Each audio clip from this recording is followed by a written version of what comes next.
Salut à tous, donc bienvenue dans ce nouveau format de podcast. Et aujourd'hui, nous allons aborder la carrière donc du bien connu Woody Allen, donc un grand cinéaste très prestigieux. Mais je suis accompagné d'un invité qui lui aussi s'y connaît très bien dans la filmographie de ce réalisateur. Salut à toi, Darius. Salut. Voilà. Oui, en effet, je m'y connais bien. Faut dire, je pense que c'est mon deuxième réalisateur préféré et donc oui, je connais beaucoup sa carrière et j'ai quasiment vu tous ses films, ouais. Eh ben écoute, on aura l'occasion d'en reparler donc durant ce podcast. Alors aujourd'hui donc nous allons parler donc du grand et célèbre Manhattan, donc avec Woody Allen qui fait donc et l'acteur et le réalisateur et le scénariste, Woody Allen donc qui chapeaute donc le film sous tous ses angles. Et donc Woody Allen il joue un homme nommé Isaac Davis, donc un présentateur donc télé donc qui vient de se faire quitter par sa deuxième femme, qui est jouée par la très grande renommée Mary Streep, donc ici donc qui était dans l'un de ses premiers rôles, elle était quand même assez jeune dans ce film-là. Au casting, nous retrouvons donc Marielle Hemingway qui joue Tracy, donc la petite amie donc qui est très jeune puisqu'elle a 17 ans dans ce film. Donc Tracy, on retrouve également Jen Keaton dans le rôle de Mary Wickle, donc qui sera une des petites amies tout au long du film donc de Isaac Davis. Et donc le film est sorti donc le 5 décembre 1979 et il a eu plusieurs récompenses comme des British Academy Film Award du meilleur film, César, etc., etc. Voilà. D'ailleurs, je te coupe 2 petites minutes, je te coupe justement par rapport à ce que tu disais sur les récompenses. Il faut quand même dire quelque chose qui, mine de rien, est très important. Il a été diffusé à Cannes. Qui est quand même quelque chose d'important. Donc le film a été, Woody Allen est un grand habitué du Festival de Cannes. Il y a été de très nombreuses années et il y est encore aujourd'hui. Voilà, donc mine de rien, c'est quand même un passage important pour lui et c'est un de ses premiers films au Festival de Cannes avec Annie Hall, si je ne dis pas de bêtises. Mais je crois que c'est Manhattan, c'est sûr que c'est à Cannes.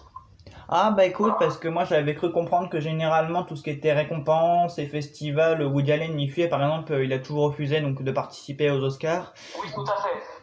Oui, tu as tout à fait raison. Sur Cannes, il est hors compétition. Mais le film, je veux te dire, oui, je me suis peut-être mal exprimé, pas primé, mais tu vois, il a été pris dans la sélection, mais hors compétition. Ah oui, donc sans concourir pour une quelconque récompense, quoi. Voilà, c'est ça. Et il a même eu, en 2008, si je dis pas de bêtises, on lui a quand même offert un prix je crois, d'honneur ou quelque chose comme ça, mais je crois. Très bien, bah écoute, merci pour cette information, parce que même moi je l'ignorais du coup, donc bah c'est chouette, c'est chouette. Bah écoute, voilà, on en apprend tous les jours. Ah bah écoute, une information de plus pour compléter nos connaissances, c'est toujours à prendre. Donc bah écoute, commençons. Alors moi, qu'en as-tu pensé de Manhattan ? Bah écoute, qu'est-ce que j'en ai pensé ? Je trouve que c'est un de mes films favoris et je trouve que oui, c'est un très très grand film. C'est un des premiers films de Woody Allen où il commence à développer son humour intellectuel entre de gros guillemets.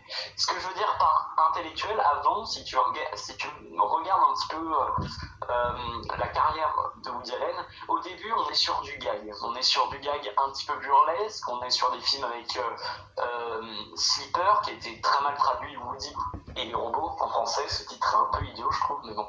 Et donc voilà, il était sur une carrière très burlesque, très gag, tarte à la crème, je me prends un mur, voilà. Et même si c'est très bien, je dis pas le contraire. Et avec Manhattan et Annie Hall, ce sont 2 films fondateurs, c'est pour ça que quand on parle de Woody Allen, généralement on les retient, c'est que c'est 2 films qui ont montré l'humour intellectuel de Woody Allen et ce personnage à lunettes un petit peu qui parle très très vite et qui voilà. Donc voilà, ça c'était un peu du point de vue historique parce qu'il faut quand même se remettre dans le contexte. Ce film est quand même une révolution à l'époque.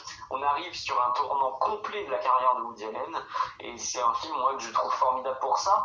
Et rien que pour ça, c'est un chef-d'œuvre, mais aussi c'est un film. Souvent, il y a quelque chose qu'on retient pas beaucoup dans le cinéma de Woody Allen, c'est la réalisation. Souvent, on dit oui, les dialogues sont bien, les acteurs sont bien, mais on oublie très souvent de dire que les plans chez Woody Allen sont hyper importants. Et quand tu regardes Manhattan et cette espèce de noir et blanc qui est magnifique et qui est prêt avec cette introduction qui est juste formidable, où il n'y a pas de générique, hein, je crois, hein, c'est juste des images de la ville, c'est absolument terrifiant, et voilà, et c'est pour ça que c'est très grand Manhattan.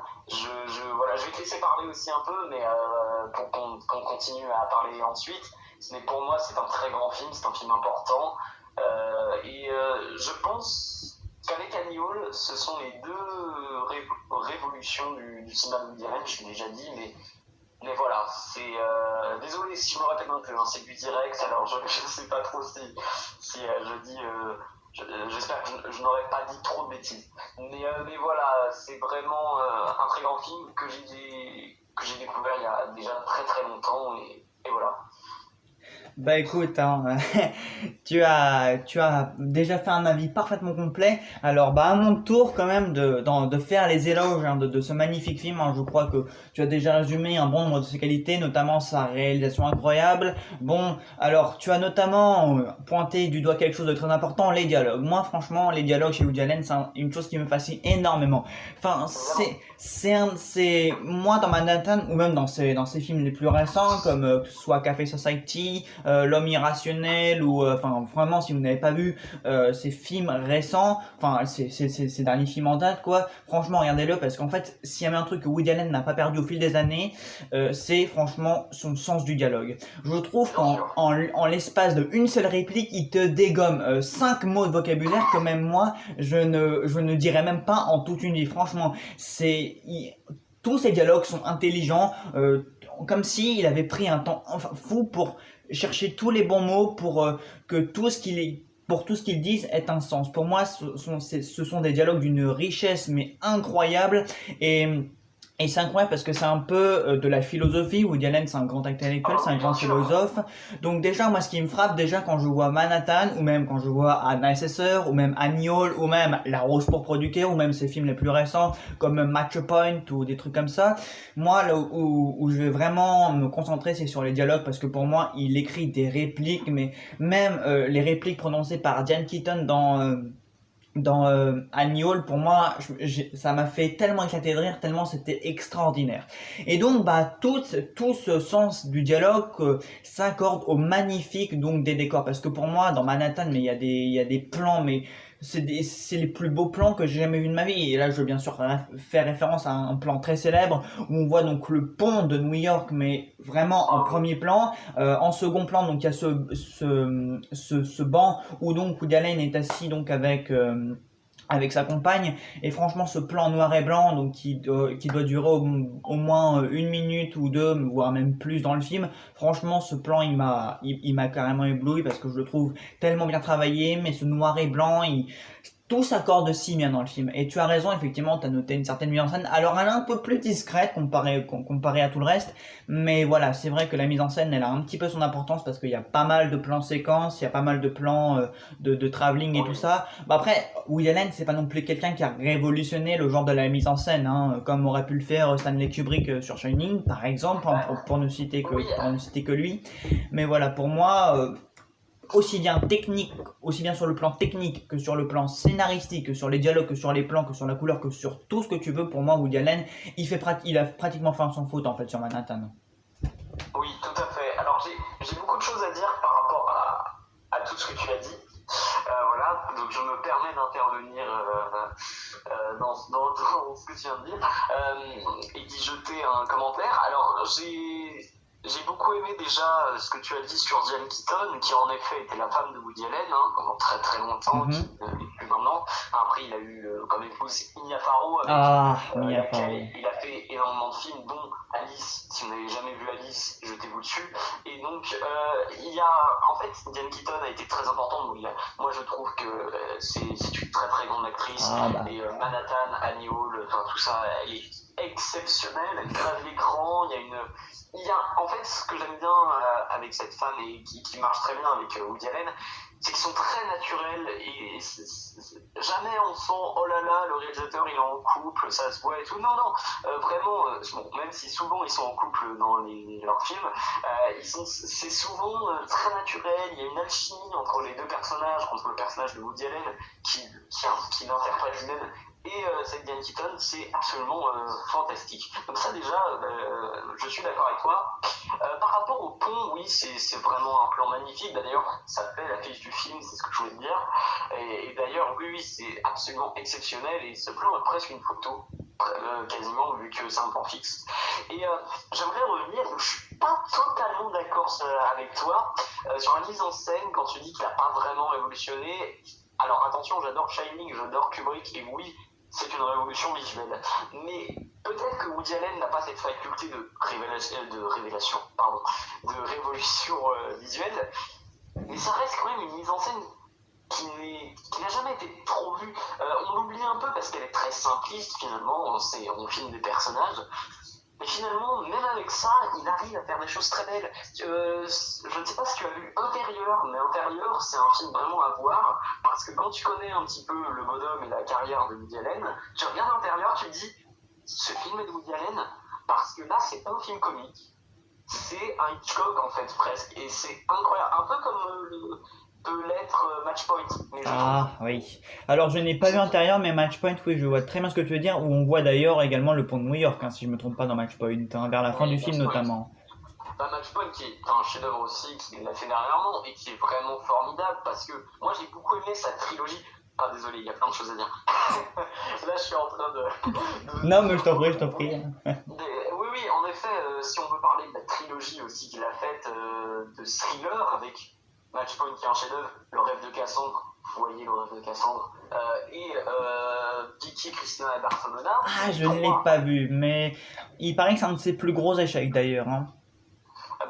Non, je suis pas d'accord. Je trouve que c'est un très très bon film, mais voilà, mais j'adore. Puis les trois films, là, ces trois films qui sont considérés trilogie, sont avec Scarlett Johansson, sauf Le Rêve de Cassandre, mais après, je sais pas si on compte dans la trilogie, du coup, ça devient un peu 4 films avec Scoop. Ah oui, Scoop, il est formidable, je suis tout à fait d'accord, oui. Ah, j'adore ce film, j'adore vraiment ce film, et puis l'alchimie entre Woody Allen, justement, qui joue et qui revenait à la caméra depuis très longtemps, il n'avait pas joué, et il revient avec ce film, avec Scarlett Johansson, je sais pas, je ne sais pas toi, mais l'alchimie qui a... Et Hugh Jackman, n'oublions pas quand même, hein. Comment? Et Hugh Jackman quand même. Oui, bien sûr, mais là, je voulais plus mettre le doigt, parce que oui, ah oui, bien sûr, oui. mais j'aimerais juste mettre le doigt sur la relation de Scarlett Johansson et Woody Allen, qui finalement me fait presque penser un petit peu à Diane Keaton et Woody Allen. C'est un petit peu ce truc où il y a une alchimie, je sais pas, je trouve vraiment que c'est formidable. Alors là, bien sûr, c'est marrant parce que on a oublié quand même de dire quelque chose. On dit que, si toi tu as plus dit que moi, mais oui, c'est très drôle. Enfin, je veux dire, Annie Hall, Manhattan, si vous ne les avez jamais vus, c'est des comédies. Ah, ben. Forcément. Et donc, oui, c'est super. Après, il faut aimer, bien sûr, si je peux donner si je comprends un point négatif que les gens donnent à Woody Allen, c'est vrai qu'il y a beaucoup de lenteur, mais moi, ça me gêne à aucun moment, justement. Je trouve que c'est bien. Je trouve que c'est bien parfois dans un cinéma américain de prendre son temps. Et voilà, et moi j'aime bien quand on raconte ces histoires, et j'adore les histoires de Woody Allen. Et voilà, donc Manhattan, oui, c'est vraiment bien. Je parle un petit peu de la globalité de sa carrière parce que. Oui, bien sûr, oui, non, mais elle est tellement riche, et puis. Voilà, depuis que mon oncle est né, il a fait un film par an. Et il faut savoir qu'aujourd'hui, il a quand même 87 ans, et voilà, ah bah c'est sûr que. Mon grand-père, je veux dire. c'est vrai que. Bah, il fait partie de ceux avec Woody Allen. Son dernier film est Rainy Day New York, qui est sorti l'année dernière, et voilà quoi. Donc le gars quand même fait un film par an, quoi qu'il arrive. Et là où beaucoup de gens ont dit, je cite, mais beaucoup de gens ont dit, oh là là, le cinéma de Woody Allen c'est de moins en moins intéressant, ça se ressemble toutes les années. Bah, je suis pas d'accord, l'opérationnel nous l'a fait. Oh bah oui. Ah mais oui, c'est sûr, oui. Oui, bien sûr, mais c'est un film qui nous montre que c'est pas pareil, parce que L'Homme irrationnel, c'est un thriller, c'est avec Joaquin Phoenix, qui, je pense, lui, a prouvé que c'était un grand acteur américain, et qui l'a beaucoup prouvé avec Joker, mais il faut pas se fier qu'à Joker, parce qu'il a fait des choses avant quand même. Ah bah c'est sûr, hein, Walk the Line, The Master...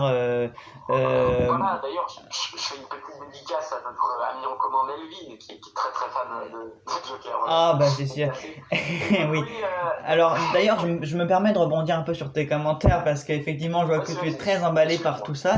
Alors, je vais un peu revenir en arrière. Alors, juste à signaler donc le fameux pont, hein, parce que vraiment ce pont qui a été mis en valeur quand même comme dans un autre grand film, et ça faut quand même le citer, donc a été sublimé par Woody Allen donc dans Manhattan, donc on est en train de parler, mais bien sûr dans le bien connu Il était une fois en Amérique, réalisé par Sergio Leone, dans l'un des plus grands et plus célèbres plans de l'histoire du cinéma, quand même, franchement, le pont de l'Amérique, mais c'est incroyable parce qu'en plus dans Il était une fois en Amérique, donc c'est l'autre partie du pont qui est mise en avant, alors que Woody Allen en a presque fait la totalité donc dans Manhattan.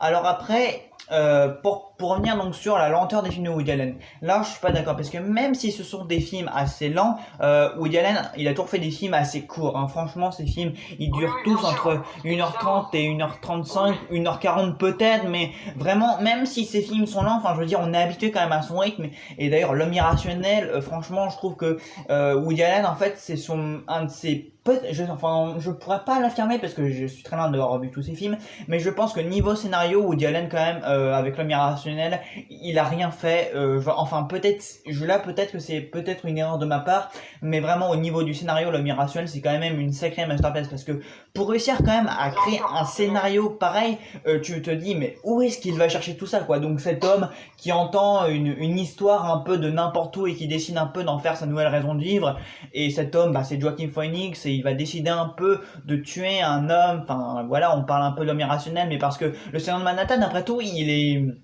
est très bien, mais il est assez classique, mais c'est une histoire c'est juste des histoires d'amour.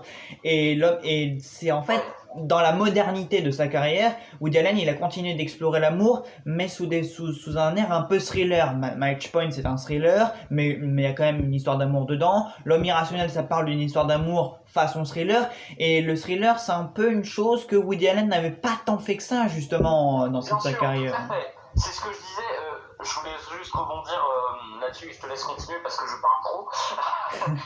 C'est aussi, oui, non mais alors c'était pas du tout une critique, en effet, ces films sont très courts, mais j'essayais de me mettre à la place de quelqu'un qui critiquait le cinéma de Woody Allen, me dire, bon, qu'est-ce qu'il aime pas, cet homme ou cette femme très étrange. Il faut trouver, mais oui, en effet, ça pourrait être un lenteur, mais c'est vrai que ce n'est jamais long. Oui, Match Point a été une petite révolution, hein, je pense qu'on peut dire ça dans son cinéma, pas dans le cinéma global, hein, mais dans son cinéma, j'entends bien. Et même si c'est même un film culte, mais bon bref. Et donc oui, c'est vrai qu'avant il n'a pas du tout fait ça, hein, je suis totalement d'accord. Et Il était une fois en Amérique, je l'ai pas vu. Et moi non plus. Il faut savoir qu'il faut que je le voie. Oui, moi aussi, c'est sûr. Il faut que je vois la scène avec la musique des New Records, mais tu vois, je l'ai pas encore vu. Donc, tu vois, tu racontais ça, je me dis, ah putain, c'est vachement bien dit, mais je l'ai pas vu. Non, mais oui, mais moi non plus, mais ce plan est tellement culte, hein, donc que de toute façon qu'on est obligé d'y faire référence. Mais c'est vrai, je suis fan de ce que tu racontes là, par exemple, que ce soit des films courts. C'est vrai que c'est un truc à mettre en avant. Les films de Woody Allen sont jamais longs. Enfin, je veux dire, le plus long, ça doit être Le Rêve de Cassandre, je pense, mais c'est tout, quoi. Ayant vu la plupart de ces films, c'est des films courts, quoi. Et c'est ça qui est assez cool, c'est qu'il y a tant d'idées. Ça fait partie de ces films, tu sais, quand tu les vois, surtout Manhattan d'ailleurs, revenons un peu sur le sujet de base, mais j'ai l'impression qu'ils font 2 heures, mais en fait ils font 1h30, quoi. Et tu vois ça et tu te dis, mais c'est formidable, tant d'idées que ça. Et encore aujourd'hui, il a des idées, quoi. Et L'Homme Irrationnel, oui, c'est une masterclass niveau scénario, niveau tout, même niveau acting, avec Emma Stone, qui pourtant est une actrice que j'affectionne pas plus que ça, mais qui est... Tu vas te faire des ennemis, hein, tu vas te faire des ennemis. Oui, mais pas grave. Si tu veux, on peut continuer. Mais non, mais c'est vrai. Non, mais écoute, voilà. Non, mais Emma Stone, oui, c'est une bonne actrice, c'est pas ce que je veux dire. Mais là, je la trouve vraiment excellente.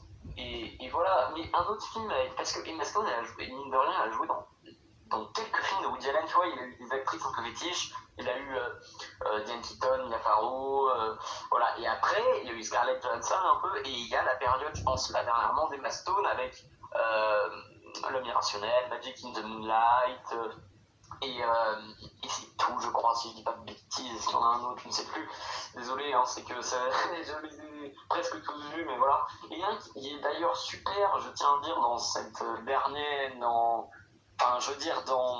cette période 2000 en fait, parce que de 2000 à 2020, il y a une nouvelle période qui s'écrit dans le cinéma de Woody Allen, c'est Whatever Works. Ah, mais oui, Whatever Horse. Bah là, pareil, hein, le génie de Larry David, donc il s'accorde vraiment parfaitement au style de Woody Allen, hein, qui avait vraiment, déjà, quand on voit l'appartement de Larry Davis dans Whatever Horse, on se dit, mais c'est quoi cet appartement, mais qu'on n'a jamais vu nulle part ailleurs, mais c'est incroyable, c'est incroyable. Personne ne pourrait y vivre que comme dans les films de Woody Allen, et c'est ça qui est vraiment bien. Et Whatever Works est un petit bijou. Oh oui, mais tout à fait. Enfin, je veux dire, et déjà, mais J'arrive pas à m'exprimer, tu vois, j'arrive pas à m'exprimer. non, mais c'est totalement dingue parce que déjà dans Whatever Works, les premières minutes, t'as Woody Allen qui brise le quatrième mur avec Larry Davis, donc qui nous sort un monologue intellectuel, mais en nous racontant le prix Nobel qu'il a raté, en nous racontant son suicide raté, mais c'est incroyable, mais c'est totalement incroyable. Et puis après, donc t'as mince, comment elle s'appelle déjà cette actrice Je sais plus.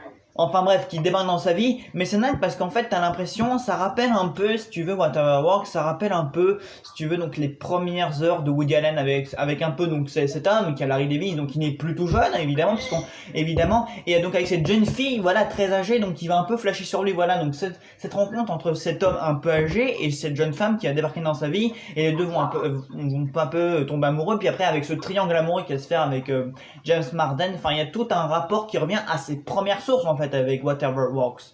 Mais t'as un peu l'impression que l'arrivée de Davis, en fait, c'est un peu Woody Allen de nos jours, en fait. C'est un peu le renouveau de Woody Allen, donc il te sort des monologues, mais juste incroyables, donc il va tomber amoureux un peu de cette jeune fille, puis après, qui va faire un triangle amoureux avec un autre homme, qui vit un peu dans un appartement qui est beaucoup trop grand et est beaucoup trop cher pour un homme comme ça. Enfin, c'est, pour moi, Whatever Works, c'est l'un des meilleurs Woody Allen que j'ai vu, quand même, hein. Je suis d'accord, voilà, t'as dit trop de choses, là, je suis d'accord avec toi.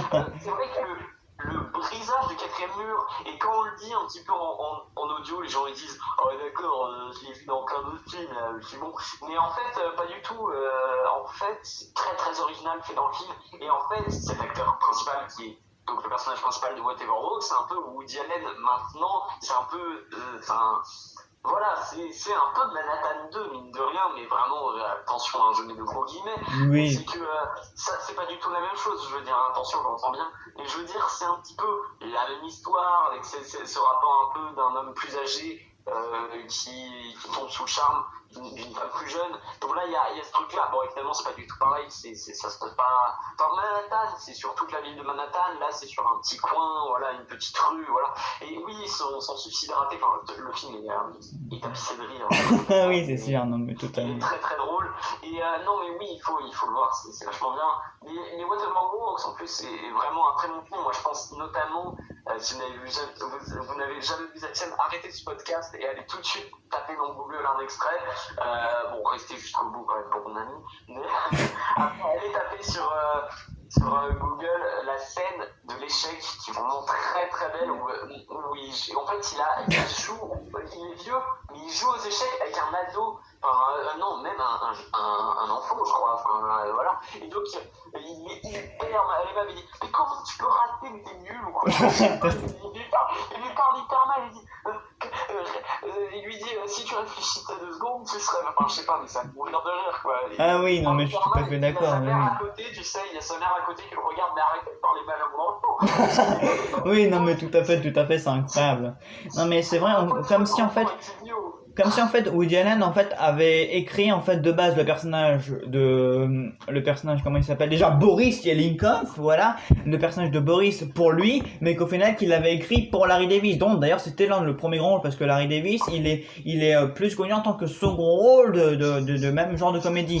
Et c'est comme si en fait Woody Allen il avait écrit ce rôle d'abord en parlant avec sa pensée, avec sa philosophie, mais qu'en fait il avait trouvé en fait son alter ego en Larry Davis, hein, parce que t'as vraiment l'impression que Larry Davis c'est vraiment un Woody Allen mais en plus vieux, en moins connu, enfin je sais pas si tu vois ce que je veux dire, mais c'est comme si en fait les deux esprits s'étaient croisés en fait, comme si les deux ne faisaient plus qu'un en fait. Exactement, mais c'est ce que je voulais un peu dire, mais voilà, tu l'as mieux dit que moi. Mais voilà, en effet, mais oui, c'est impressionnant, mais pour revenir à Manhattan, Manhattan est la base de tout, et d'ailleurs après, en fait, moi j'ai l'impression que, tu vois, le cinéma de Woody Allen, c'est un arbre généalogique immense. Je veux dire, Oui, oui, bien sûr. tous les films se correspondent jusqu'à arriver à Manhattan et à New York. Et à partir de ces deux films-là, il y a plein d'autres films qui sont nés. Mais attention, Woody Allen, on en dit beaucoup de bien, c'est un très grand réalisateur. Après, il a fait 60 films aujourd'hui, un par an. Forcément, vous vous doutez bien qu'il y en a certains qui sont mineurs, pas nuls. Woody Allen n'a jamais fait de mauvais films. Peut-être vous pensez que ce que je dis est faux, mais je vous assure que c'est vrai. Vous voyez Café Society, hein. Comment? Vous voyez Café Society quand même, c'est un gros film. Ouais, tu vois, il y a des films un peu plus mineurs, par exemple, je pense à To Rome With Love, qui est un film qui est un peu plus en retrait, ou encore, je ne sais pas, il faut que je réfléchisse, Accords et Désaccords, qui est une très très bonne comédie, sortie en 2000 d'ailleurs, avec Woody Allen et Mia Farrow, si je dis pas de bêtises, je sais plus si c'est Mia Farrow, c'est une très bonne comédie, mais c'est un film un peu plus mineur, à côté d'un Manhattan, d'un Scoop, d'un Match Point, enfin voilà. Et voilà, mais ça n'en fait pas de mauvais films. Un d'ailleurs, qui est un des seuls films que je n'ai pas aimé de Woody Allen. Donc je vais vraiment, c'est pas qu'il il a jamais fait de mauvais film, attention, mais qui est vraiment mineur celui-là. C'est que vous allez rencontrer un bel et sombre inconnu. Oh oui, bien sûr, avec Naomi Watts, Anthony Hopkins et Josh Brolin, bien entendu, oui. Ah, mais de toute façon, Woody Allen, sa carrière est tellement riche qu'on en oublie toujours un notable, hein, c'est vrai, mais d'ailleurs, Ouais, tu vois, celui-là, ça me permet, exactement. parce qu'il faut quand même qu'on reste un peu dans le vif du sujet, mais il fallait quand même qu'on revienne un peu sur Manhattan et sur une thématique donc omniprésente dans tous les films de Woody Allen, donc la grande thématique donc des relations conjugales.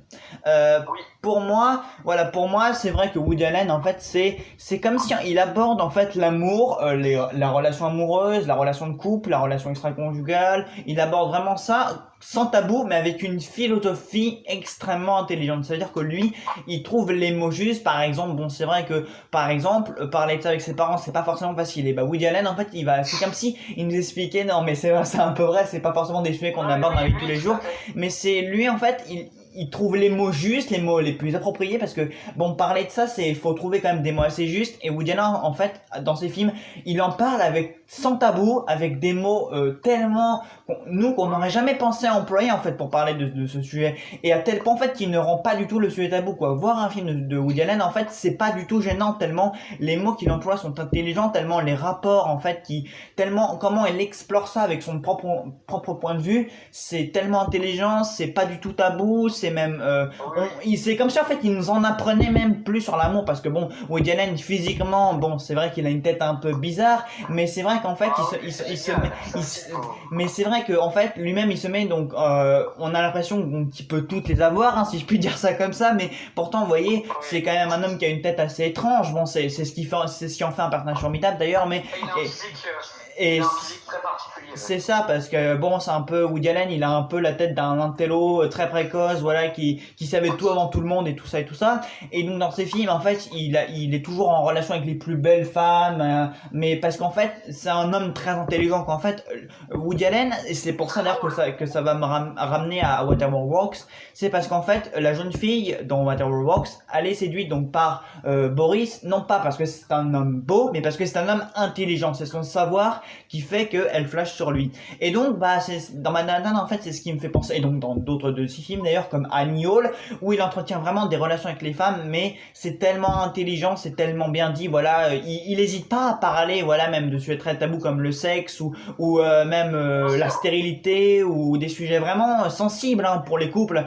Tous les obstacles en fait, mais il les aborde avec une aisance, mais tu te dis ah ouais, lui il parle de ça comme ça, tu vois, comme dans je crois que c'est dans Anna et ses sœurs d'ailleurs, où il va demander et je rigole encore parce que il va demander à l'un de ses amis comme ça avec une extrême tranquillité. Bon, il le dit qu'il est quand même mal à l'aise, que son partenaire est mal à l'aise, mais il en parle quand même. Il lui demande bon voilà, vous avez tous compris, mais moi j'ose même pas trop comme ça le lien dans ce podcast, parce que même moi c'est un peu gênant, mais voyez le film et vous verrez à quelle scène je fais référence, et même toi je suis sûr que tu vois de quelle scène je veux parler. Mais lui voilà, il parle de tout ça avec une extrême aisance, avec une extrême intelligence, avec une extrême délicatesse. Donc pour moi voilà, ses rapports avec tout ça, c'est extrêmement délicat, et c'est ce qui en fait en fait la richesse de ces films, quoi.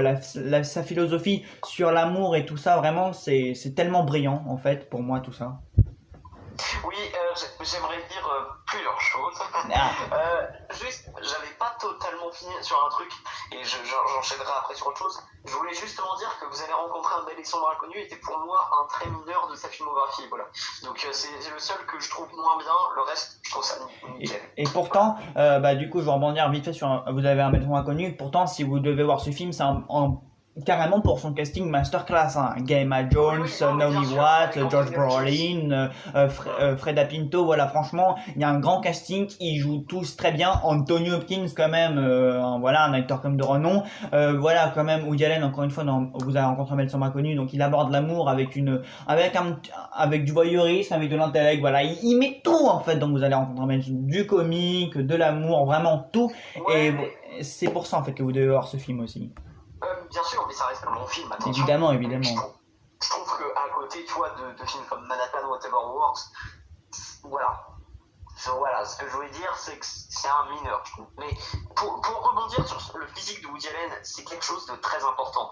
Woody Allen, il a commencé sa carrière en étant comédien, en étant un comique. Donc, il a fait du stand-up. Tu peux retrouver des extraits. Moi, j'ai un documentaire sur lui qui avait été pris à Cannes, que j'ai vu il y a pas longtemps. Et on le voit jouer sur scène des sketchs, et c'est un mourir de rire. Oui, je m'en souviens. Oui, j'en avais vu quelques-uns. Il était effectivement hilarant, quoi. Et donc oui, son physique, il le sait lui-même. Et c'est ça que je trouve génial. Je vais penser à une scène de Annie Hall qu'il faut absolument vous regarder aussi. Que vous regardiez, pardon. Aussi. C'est la scène où il est à l'école. Et ça, je trouve que là, il a inventé un truc. Ah oui, tout à La fait. scène où il est à l'école, et qu'on le voit enfant, donc avec des lunettes, donc voilà, il se moque de lui-même. Et que lui, il est adulte dans la classe, assis. Et voilà, enfin, je peux pas vous expliquer, mais il dit, mais... Et voilà, mais C'est de l'autodérision en fait, il se moque de lui-même. Mais totalement, pardon, totalement. Ouh là là, c'est le soir, quand on enregistre ce podcast, je rappelle. Mais donc oui, je suis d'accord, oui, c'est l'autodérision, il a créé l'autodérision. Bon, il l'a peut-être pas créé, mais en tout cas, il l'a vraiment solidifié. Et ce qu'il a fait aussi, c'est que, comme tu dis, je trouve que c'est vachement intéressant ce que tu as dit, par rapport aux relations. C'est vrai que relations philosophiques, c'est ça en fait que j'adore, c'est que ça me parle en fait, et que je trouve que c'est très personnel et c'est amené tellement bien quoi. C'est comme s'il parlait de sa propre vie en fait. Hein. Mais c'est clairement ça. Je me souviens, j'avais parlé avec une petite anecdote assez drôle, enfin drôle, petite anecdote tout simplement. Je parlais avec quelqu'un qui aimait pas trop le cinéma de Woody Allen et qui m'avait dit oh non.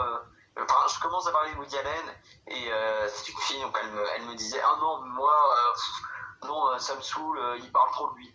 Et justement, il y a certaines personnes qui parlent trop de lui, mais justement, je trouve que c'est un peu idiot de dire ça, sans être méchant bien sûr, parce que Woody Allen reste quand même, Woody Allen, je veux dire, et plein d'autres artistes s'inspirent de leur vie. Je veux dire, moi par exemple, je vais être réalisateur plus tard, je me mets mon exemple à moi, parce que c'est le plus parlant pour moi, et tu vois, quand j'écris un scénario, quand j'essaye d'écrire une histoire, et je me dis, qu'est-ce que j'ai fait dans ma vie, pour l'instant. Qu'est-ce que, tu vois, j'essaye de me dire, ça m'intéresse, j'aimerais bien en parler. Et Woody Allen, c'est ça, il se dit... Oui, c'est presque autobiographique en fait, ces films. Hein. Mais presque finalement.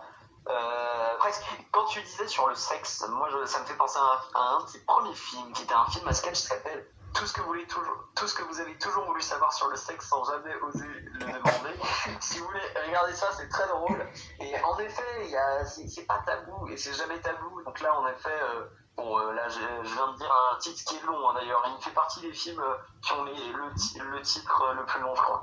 Donc là, vous dites attention, c'est quoi ce film Ce film est génial, ne vous inquiétez pas. Même si c'est pas le meilleur, mais il est drôle.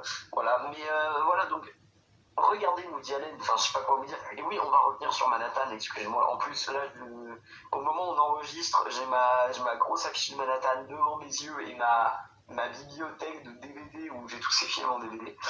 Et donc, oui, voilà, pour revenir à Manhattan, en fait, c'est un film qui qui a fondé beaucoup de choses et on pourrait revenir sur plein de scènes encore. Hein. Moi je pense à les scènes de Meryl Streep et Woody Allen.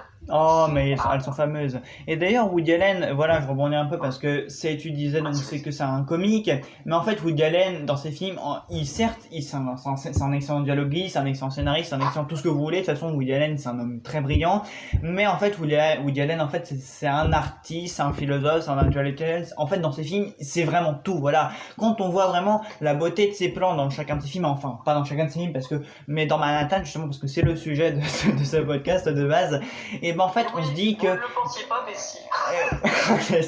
Woody Allen, en fait, c'est un artiste, en fait. On pourrait presque penser qu'il a peint ses films, alors que bon, de base, lui, on n'était pas du tout à l'ère des ordinateurs, des effets spéciaux, et pourtant, Woody Allen, juste avec il arrive vraiment à faire des plans, mais ça pourrait être accroche au tellement c'est beau. En fait, là, tu te dis, est-ce que ce plan, mais il a pris, tu sais, c'est un peu comme, d'ailleurs, ça me fait penser à un autre plan qui est dans un Hitchcock, justement. Alors, je sais plus, il me semble que c'est dans Sueur froide, où qu'on voit un autre. Pardon?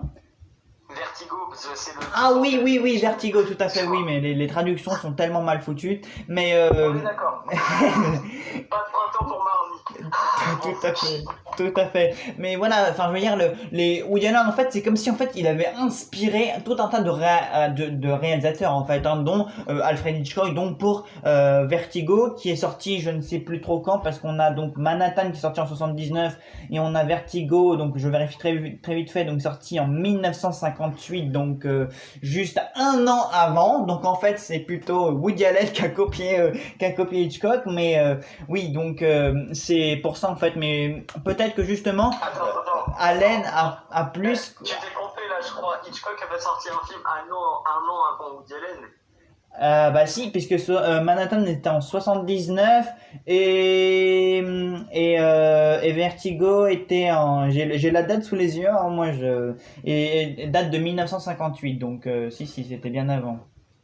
Ah oui, mais je pense que tu t'avais dit, excuse-moi, je me suis mélangé les pinceaux parce que tu avais dit un an avant, donc je me suis dit, ah oui, non, mais pas du tout. Mais oui, c'est vrai, punaise, c'est vrai que c'était pas si longtemps après, en fait, finalement. Sur Hitchcock, j'ai l'impression que c'est juste pas très ancien, tu vois, et je dis pas ça par déni, hein, du tout, j'adore le cinéma d'Hitchcock. Mais c'est dingue parce qu'en fait, voilà. on a l'impression qu'en fait, Woody Allen, en fait, tous ces films-là, et c'est justement, même s'il a des dialogues hyper compliqués, qui parlent de choses quand même assez tabous, et que ces films, bon, paraissent quand même assez anciens, parce que Woody Allen, c'est quand même l'un des réalisateurs qui a fait le plus de films, voilà, avec Clint Eastwood, bon, même si là, on est sur un genre très différent, mais parce que bon, c'est quand même un doyen, Woody Allen, hein, il a quand même un certain âge aujourd'hui, mais c'est vrai que ces films, bon, même pour toi et moi, voilà, qui sont quand même de la nouvelle école, hein, comme disent nos parents, qui sont de la vieille école justement.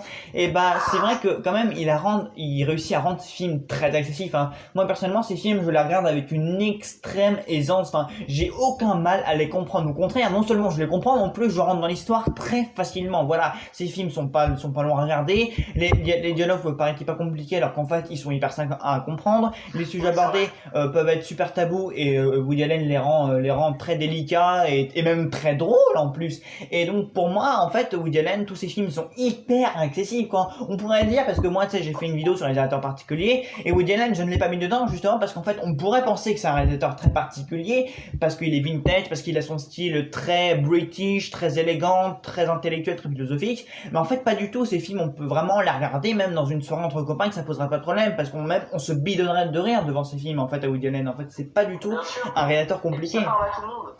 Je veux dire, même quand moi, tu vois, je vais parler un peu de ma découverte avec Woody Allen. Ouais. Mes parents ma mère est très cinéphile et adore Woody Allen. Elle m'a montré très jeune ses films.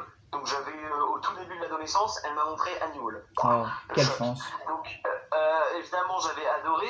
Et donc après, je les ai vus. Et tu vois, je suis en train de tout faire voir. Et je me dis, ah d'accord, ça j'avais pas compris. Ah d'accord, ça j'avais pas compris. Et ça qui est bien, c'est que plus tu grandis, tu peux les revoir. C'est générationnel en fait, le cinéma de Woody Allen. Tu peux le voir adulte, enfant. Tu auras toujours quelque chose à grignoter. Tout à fait. Il y a toujours quelque chose à prendre. Et oui, bien sûr, on peut le regarder entre amis. Enfin, moi je trouve ça super. Et donc voilà, ouais, Woody Allen, je suis d'accord. Mais réalisateur particulier, oui, il a fait ton style. Enfin, je veux dire, si tu veux faire de l'archétype de Woody Allen, c'est des films qui parlent beaucoup, avec au moins un prof de philosophie qui se balade dans les musées et les bibliothèques, quoi, et qui a des situations amoureuses compliquées. Voilà, ça c'est. Mais Voilà. c'est totalement incroyable, c'est totalement incroyable Ouais, ce, non, ce mais genre de je choses. schématise, hein. Oui, oui, bien schématise sûr, un peu ouais, le ouais. trait, mais bon, c'est un peu ça, quoi. Enfin, c'est des personnes. Et puis, ce qu'il faut quand même rappeler, historiquement parlant, à l'époque, les comédies, c'était pas ces gens-là. À l'époque, les comédies, c'était souvent soit les très riches, soit les très pauvres, voilà, machin. Donc, c'était souvent des personnages très forts. Et là où Diallo a dit non. Juste non. Ça va être des personnes normales, comme moi, qui sont des gens normaux, hein, intellectuels, dans la société, ils vont au musée, machin. Et quand on a vu qu'on pouvait faire la comédie avec ça, évidemment, comme tu l'as dit, ça a inspiré plein de réalisateurs. Et voilà. Et Hitchcock, oui. Mais pardon. Woody Allen est très fan de Hitchcock. Ça se voit, enfin, je veux dire.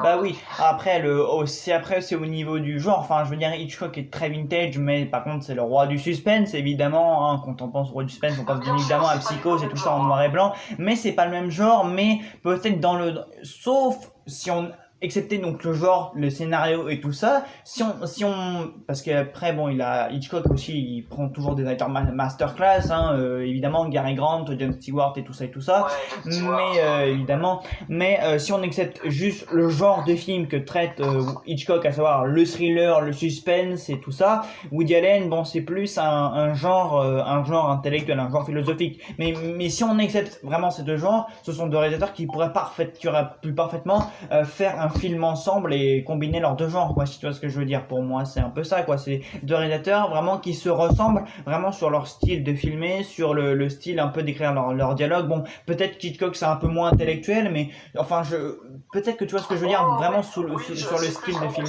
Oui, voilà, c'est ça, voilà. Et je tenais donc à mettre maintenant le point sur les guillemets, donc sur Manhattan, et à parler un peu donc de la relation qu'entretient donc le personnage de Isaac Davis donc avec cette jeune de 17 ans. Alors, c'est pour moi, bon, c'est vrai que si on voit ce film aujourd'hui avec tout ce qu'on connaît de Woody Allen aujourd'hui, voilà, c'est fait sur l'actualité et tout ça, bon, voilà, ce n'est pas le sujet, mais voilà, si on regarde ce film aujourd'hui, c'est vrai que on ne voit plus le film on ne voit pas le film du même angle, c'est vrai, si on connaît un peu tout ça, mais c'est vrai qu'à l'époque, si on regardait le film à l'époque, et moi j'aurais d'ailleurs adoré découvrir le film à l'époque, mais bon, j'étais très loin d'exister encore dans ce monde quand le film est sorti, et toi aussi, et voilà, et c'est vrai que on regarde, oui, c'est sûr, bah oui, et c'est sûr qu'on regarde ce film et puis on se dit, on pourrait trouver ça malsain, voilà, dans d'autres films, on pourrait trouver ça très malsain, voilà, qu'un homme quand même qui est assez âgé, qui a une trentaine ou quarantaine d'années, je crois qu'il a une trentaine, quarantaine d'années dans le film Woody Allen, mais il fait beaucoup plus vieux quand même, enfin je veux dire, il a une tête d'au moins quelqu'un d'une cinquantaine d'années, et on pourrait trouver ça quand même malsain, mais on se dit finalement, en fait, selon Woody Allen, en fait, c'est comme si lui-même, en fait, il savait ce que les gens allaient penser de cette relation,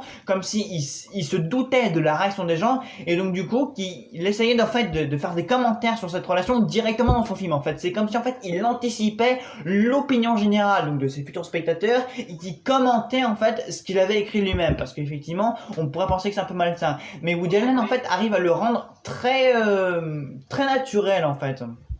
Mais c'est même pas ça, c'est juste que c'est absolument pas malsain, enfin je veux dire, il y a rien, déjà, si je dis pas de bêtises, hein, vraiment tu m'arrêtes, je crois qu'il y a aucune scène de sexe entre les deux. Et ici Ah, pardon, j'avais oublié. Ah si, une scène, oui, mais ça se voit pas, enfin, c'est dans le noir, je crois. Oui, après, oui, effectivement, c'est dans le noir, mais il y a quand même 2-3 moments intimes entre les deux, enfin, ils sont quand même au lit tous les deux, enfin, on les voit quand même, c'est subtil, effectivement, Woody Allen ne rentre pas dans les détails, c'est suggéré, mais enfin, c'est quand même, on le sent qu'il se passe des choses assez sexuelles entre les deux.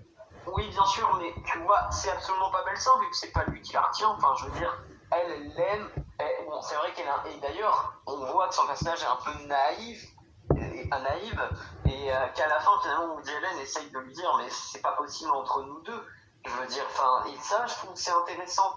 Et oui, c'est vrai que le point de vue de l'actualité, c'est vrai qu'on se pose des questions, moi je me pose même pas. je veux dire, c'est vrai que Woody Allen, et aujourd'hui, bon, bah, va falloir qu'on en parle, hein, de toute manière, on va pas tourner autour du pot. Woody Allen a eu un souci, en fait, avec Mia Farrow.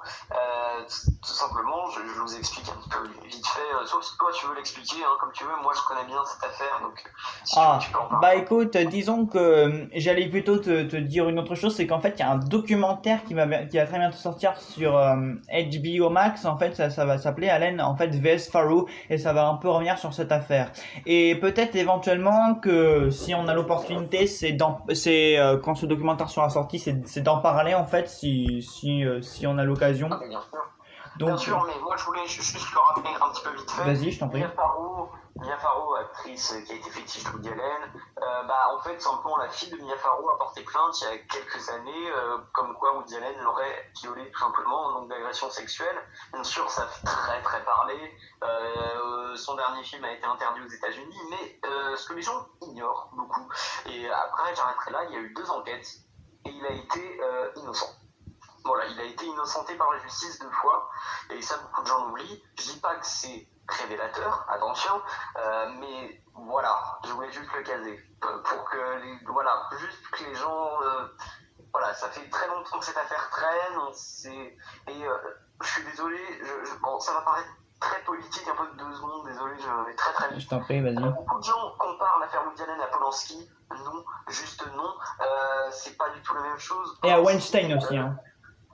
Non, mais c'est n'importe quoi. Enfin, je veux dire, Polanski est un violeur. Je veux dire, comment dire, Polanski a dit qu'il l'avait fait. Il a eu, il n'a plus le droit d'aller dans son pays, en Amérique. Voilà, je sais pas si trop. Weinstein, voilà. Tu vois ce que je veux dire? Oui, bien sûr. Après, voilà, je ne dis rien. J'ai pas dit qu'il avait fait ça ou non. Attention, voilà, je ne veux pas avoir de commentaires. Voilà, et pour moi, ça n'enlèvera jamais ce que je pense de lui, parce que ça reste toujours mon réalisateur préféré. Mais c'est vrai que beaucoup de gens... Tu vas encore te faire des ennemis, hein. Franchement, je te le dis, tu vas t'en faire des ennemis. Mais c'est pas grave, j'en ai rien à faire. Mais tu vois, je m'en fais assez sur ma chaîne. Mais donc d'ailleurs, n'hésitez pas à aller voir ma chaîne, voilà, c'est le petit instant promo. Ouais. Donc voilà, ça reste mon réalisateur favori, et je le dis haut et fort, et j'ai absolument aucune honte, même si on pourrait dire que oh là là, c'est du cinéma personnel, c'est quand même parce qu'il y a ce fameux débat, et après je te laisse parler, excuse-moi, on reparle de Manhattan, mais ce débat de l'homme et l'artiste. Aïe, quel débat compliqué. Je ne répondrai pas, parce que je tiens à ma vie, mais je ne sais pas vraiment ce que j'en pense en fait.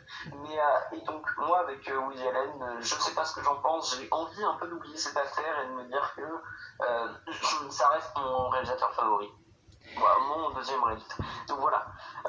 Après, j'ai envie de dire aussi quelque chose qui a énormément fait débat ces derniers temps, c'est Stanley Kubrick, qui est aussi Aïe, mon réalisateur favori avec Wes Anderson, mais qui lui du coup a eu des problèmes par rapport à Shelley Duvall, l'actrice de Shining. Ah oui, mais alors ça c'est une autre affaire différente, parce qu'en fait effectivement il a traité Shelley Duvall vraiment comme du poisson pourri sur le tournage de Shining, et ce qui fait que Shelley Duvall en a encore aujourd'hui de graves séquences psychologiques, donc après là c'est une affaire un peu différente quand même.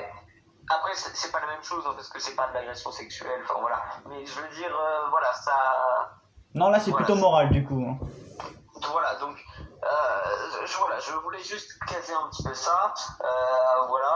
Tu comprends si c'est un peu long, mais voilà, je voulais quand même le dire aux gens, pour quand même remettre dans le contexte, puis vu qu'on fait une vidéo sur la carrière de Woody Allen et Manhattan, il faut parler un peu de tout, et cette affaire certes peut-être à ignorer, mais il faut le dire, c'est quelque chose qui est arrivé il y a peu de temps, et voilà, il faut le retenir.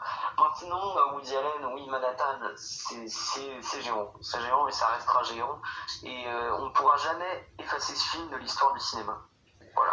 Eh ben écoute, je ne peux que tout à fait valider tes propos. Alors écoute, je pense qu'on va quand même conclure, parce que le podcast est déjà quand même plus de 48 minutes. Donc voilà.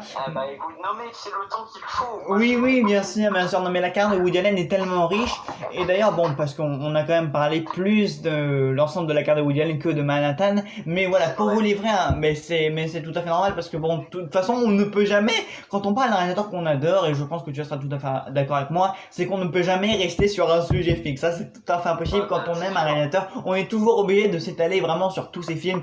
Et dans le cas de Woody Allen, bah bon, moi j'adore Manhattan. C'est vrai que je suis très bien d'avoir vu toute sa filmographie. C'est vrai, parce que mais je vais m'y mettre. Hein. Mais par contre, je peux quand même vous conseiller, voilà, donc Manhattan, qui pour moi vraiment un film artistique, intellectuel, philosophique, voilà, qui aborde les relations conjugales avec une extrême aisance et délicatesse. Voilà, ça on l'a vraiment rappelé. Après, c'est vrai que la thématique de l'amour et de relations conjugales et sexuelles, parce qu'il en parle quand même beaucoup dans ses films, donc des rapports sexuels. Pour moi, lui, il en fait une extrême importance, comme si en fait dans sa vie à lui, ça avait été un problème, on peut le dire ça comme ça. Et peut-être, bon après, mais ça, on sait pas vraiment. Mais il est vrai qu'en fait, tous ces films-là, avec cette thématique principale qui est l'amour et donc de ses dérivés, il en a connecté pratiquement toute sa filmographie. L'amour, on l'aborde dans chacun de ses films, enfin je ne crois pas me tromper parce que je n'ai pas tout vu, mais on l'aborde dans ses films d'un point de vue ou d'un autre. Et donc, bah, c'est vrai que ça, en fait, que ce soit l'intelligence de ses propos, de ses dialogues, sa philosophie à lui, et même s'il apparaît pas donc, dans ses films les plus récents comme Wonderwell avec Kate Winslet et Justin Timberlake que je vous conseille, Café Society avec Jesse Eisenberg et Kristen Stewart et Steve Carell, et bien entendu, voilà, on l'a dit tout à l'heure, L'homme irrationnel avec Emma Stone et Joaquin Phoenix. Vas-y, je t'écoute. Je te coupe juste 2 secondes, ça me fait penser à une anecdote très marrante. Wonder Wheel, c'est vachement bien, je passe très vite mon avis, c'est vachement bien sur les couleurs et tout. Enfin, niveau technique, c'est vraiment formidable. Mais tu savais que le rôle du mari un peu violent devait être joué par... Ah, ça c'est direct. Voilà, c'est direct, j'ai oublié. Bruce Willis, voilà, tout simplement. Et Bruce Willis a gueulé en fait. Et Woody Allen, on pouvait plus, il en avait marre. Il lui a dit, bah écoute, si t'es pas content, on m'attend. Et il s'est cassé. Et du coup, il a dû prendre un autre acteur. Alors là, en fait, je crois que tu t'es trompé. Non, je t'assure, je crois que non, parce qu'en fait, je crois que Bruce Willis en fait a été viré du tournage de Café Society parce que de base, c'est lui qui devait tenir le rôle de Steve Carell. C'est Café Society, tout à fait. Oh là là, ça y est, je dois être viré des fans de Woody Allen, c'est quoi? Oh bah, je pense que tu ne pourras pas dire virer, mais qu'il n'en a plus de fans. Non, il n'en avait déjà pas beaucoup.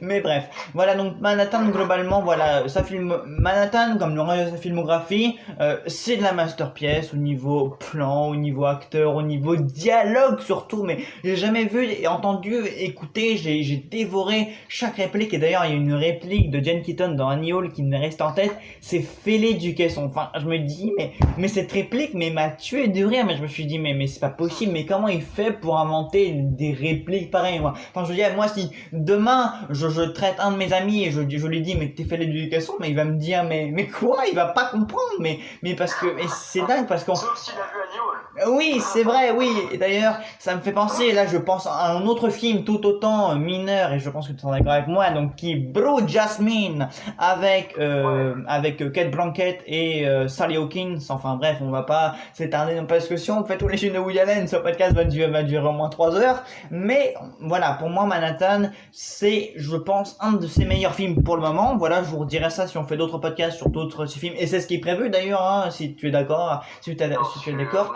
Mais voilà, pour moi, masterclass, les plans, les dialogues, le personnage de Woody Allen, donc qui joue très bien en tant qu'acteur et réalisateur. Voilà, il chapeaute le projet sous différents angles. C'est un artiste, voilà, c'est une œuvre autobiographique, mais c'est une œuvre magnifique. Donc Manhattan, sorti en 1979 avec Diane Keaton, Mary Streep et tout ça. Bah écoutez, regardez-le. J'aimerais juste, pour finir et pour conclure, et pour après que tu clôture enfin est vraiment douteux comme mot, mais ce podcast, parce que moi je serais bien resté 1 heure supplémentaire. Écoute, Woody Allen est un grand philosophe pour moi. Ah oui, oui. J'ai pas honte à le dire, parce que c'est un homme qui a sorti des phrases exceptionnelles. Ah, c'est sûr, non mais je suis tout à fait d'accord avec toi, oui. Parce que je l'ai noté. Voilà, parce qu'elle est très connue, mais je tiens à en dire quelques-unes. Pour rendre un peu hommage, la première, c'est quand même que ce bonhomme a quand même sorti l'éternité, c'est bon, surtout à la fin. Oh.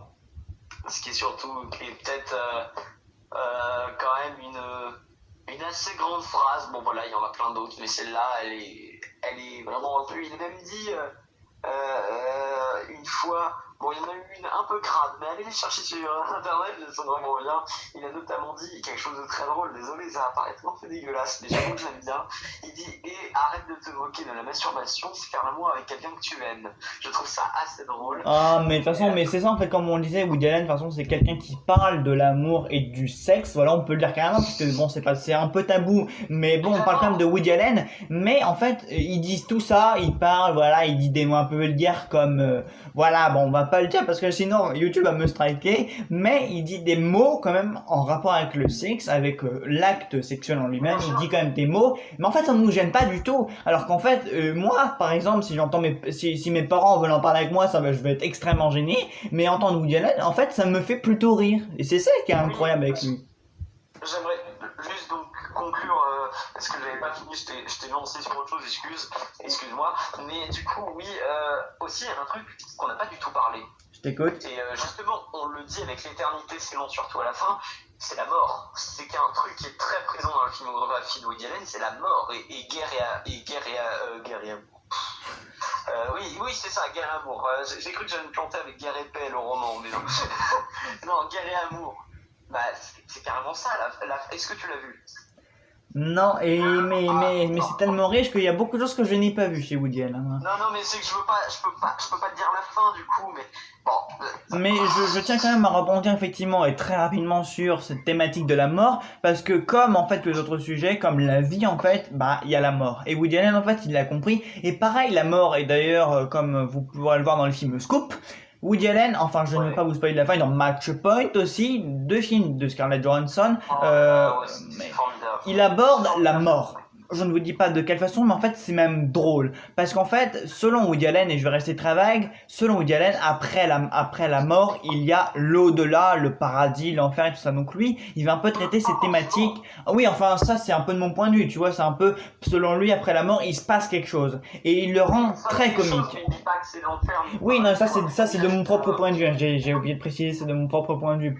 Mais c'est vrai que Woody Allen, il aborde la mort avec extrêmement de finesse et de délicatesse, autant avec comme il aborde en fait le sexe et autre chose. Bien sûr, mais c'est ça qui est formidable, et je vais arriver à conclure, hein, excuse-moi, c'est que je rebondis à chaque fois, mais oui, toi au montage, dis donc bonne chance, hein, je le tends. Oh, je vais souffrir. Mais voilà, mais Woody Allen, oui, c'est vrai qu'il parle beaucoup de mort et de religion, finalement, il y a, comme tu l'as dit, l'au-delà, finalement. Mais ça gêne pas. Comment? Ça ne gêne pas du tout. Non, mais voilà, donc oui, comme tu l'as dit, l'au-delà et tout ça, et bien sûr, et on le voit pas tant que ça dans Manhattan, finalement, il parle pas tant que ça de la mort, il parle plus de l'amour, on le voit plus dans Annie Hall, et dans Guerre et Amour, mais voilà, et Match Point aussi, comme tu l'as dit, où là la mort est plus frontale finalement, mais violente aussi, hein, violente. Oui, violente. Dans Scoop, oui, tu vois, où ils sont sur le bateau avec la mort en bout, c'est vraiment. Ah, c'est incroyable. Et voilà. Bref, je vais te laisser finir après, mais j'aimerais juste dire une dernière chose sur Manhattan. Manhattan, c'est un très grand film, moi je vous conseille de le regarder. Vous pouvez aller voir ma chaîne YouTube, je fais encore ma pub, magnifique. Excuse-moi, voilà. Il était une fois un cinéphile, où d'ailleurs je vais parler de Woody Allen et j'en parle, voilà. Je suis un extrême fan, donc voilà, n'hésitez pas à aller voir. J'ai fait quelques. Enfin, j'en ai parlé, je crois. Je suis pas sûr, j'espère. C'est sûr, quand on en parle, je pense que la vidéo sera sortie. Ouais, je sortirai sur ta chaîne, mais voilà. Mais voilà, écoute, donc moi j'aime beaucoup Woody Allen, je vous le conseille. Si vous ne l'avez jamais vu, prenez un peu 1h30 de votre vie. Et regardez ce film-là, on est en vacances, il fait beau. Le soir, on peut s'enfermer devant un film et rigoler. Vous pouvez le voir en famille, avec votre chien, avec votre père, avec votre père, avec votre frère, avec vos sœurs. Et même tout seul, ça aussi c'est drôle, tout seul. Quand je déprime, je regarde Woody Allen. Et oui, c'est un petit. Voilà. Je suis un fan de Woody entier et j'espère que vous aussi vous serez émerveillés par ce cinéma. C'est un homme qui m'a fait grandir et un artiste, on va dire, pour pas avoir trop de problèmes, un artiste qui m'a fait grandir et Manhattan, c'est un film qui finalement me fait presque pleurer par cette scène de fin où il revient la voir et qui est pas du tout dramatique, mais moi dans mon esprit. Tu es en train de spoiler la fin du film. Oui, bien sûr, j'essaye pas trop, excuse-moi, mais c'est triste, c'est beau. Et c'est du très très grand cinéma. je tiens à le dire. Voilà, merci merci de m'avoir invité, merci de m'avoir laissé parler. J'ai pas beaucoup d'invitations et ça fait plaisir de me lâcher un petit peu et de parler de tout ça. Et je me suis peut-être un petit peu trop lâché aussi. Voilà, hein, tu comprends parfois si c'est trop. Mais voilà, écoute, merci beaucoup et voilà. Bah écoute, merci en tout cas pour vraiment tes propos argumentés, développés. C'est vrai que quand même tu t'es pas mal lâché, mais moi aussi d'ailleurs. Mais c'est ça, hein, de toute façon le cinéma, hein, quand on en parle, de toute façon, enfin, que ce soit Woody Allen ou tout autre réalisateur, comme même Polanski, c'est vrai. Même si ce sont des réalisateurs qui font parler d'eux, on les aime pour leur. Nous on a des problèmes, tu vois, on parle de Woody. Ah ouais, non, mais je ferai pas désolé, je ferai pas un podcast avec toi de Polanski. Mais c'est pas grave. Le cinéma est si vaste, si on doit faire un autre podcast, t'inquiète pas, on a quand même l'embarras du choix, hein, de toute façon. Ça, c'est pas un problème. Oui, bien sûr.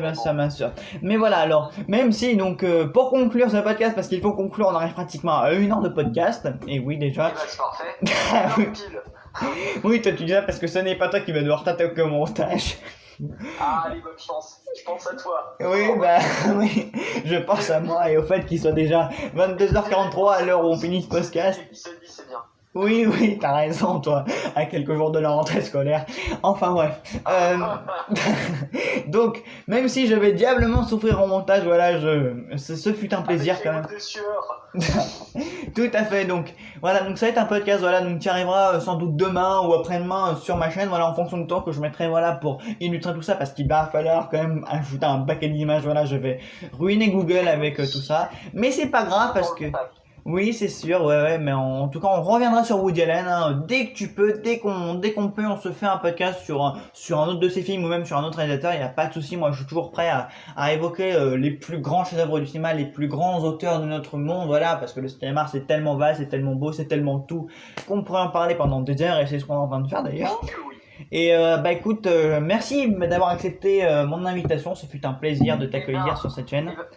Eh ben écoute, merci à toi aussi, et comme dirait Woody Allen, et le titre d'une pièce, je crois, ou d'un livre qu'il a fait qui est vachement bien, qui me fait éclater de rire, Dieu, Shakespeare et moi. Donc voilà, bientôt. Et bah voilà, et on conclura donc sur les belles paroles donc de Darius. Merci à toi et salut tout le monde. C'est pas moi. Oui, de Woody Allen, excusez-moi, mais bon, voilà, ce fut un hommage, voilà, ce fut un plaisir. Voilà, donc écoutez les amis, merci à tous donc d'avoir écouté ce podcast, voilà, j'espère quand même que vous l'aurez écouté jusqu'au bout parce qu'on s'est quand même beaucoup lâché. Oui, non mais on t'inquiète pas, je supporte tous les cinéphiles, il n'y a pas de problème. T'es sûr? Ah oui, absolument, oui. Tu vas pas te suicider après, j'espère. Non, pas de problème. Ah non, j'ai trop de films à voir, t'es fou toi. Trop de films de Woody Allen. Oui, et puis d'autres encore. Donc bah écoutez, il est temps vraiment de conclure et... Salut à tous et on se retrouve très prochainement pour une prochaine vidéo avec 100 podcasts, voilà, je verrai bien. Et salut tout le monde.